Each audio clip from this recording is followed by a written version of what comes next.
Op voorhand is er nog de lichte hoop op het vijfde plak. Dat zou betekenen dat Cambuur de eerste ronde van de play-offs oerslaan mooi. Daarvoor is Cambuur wel afhankelijk van verschillende tegenstanders, maar die lieten geen punten liggen. Dus moet Cambuur gewoon lekker voetballen en ze beginnen sterk. Maar een kans van Bakker. En in tweede instantie is het Dissels die de bal op de 4 voor hem uitspeelt. En verder had het in de eerste helft net oer. Maar de tweede helft is beter. De combinatie tussen Melvin de Leeuw en Erik Bakker.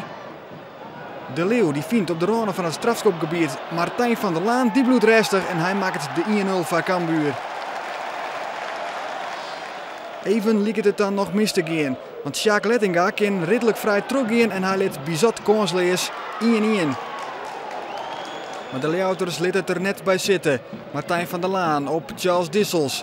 Het paasje op Melvin de Leeuw en dan maar de boetekant. Boetenbereik van Telstar-keeper Cor Varkenvisser. 2-1 voor Cambuur. En het wordt nog mooier. Ozan Turk stuurt Bob Schepers de gypte in. Schepers behoudt het oersjoch en Charles Dissels glidt de 3-1 binnen. Zo gaat Cambuur maar een goed gevoel naar de play-offs. Voor ons was dat belangrijk om het seizoen prima af te sluiten. Dat hebben we gedaan. En ja, jammer genoeg is het niet toereikend geweest om alsnog die 5e positie in te nemen. Ja, jammer dan. We hebben een goed seizoen gedraaid. Heel wel wisselvallig in wedstrijden op zich en wedstrijden afzonderlijk van elkaar. Maar goed, onze doelstelling is bereikt en ja, nu moeten we door.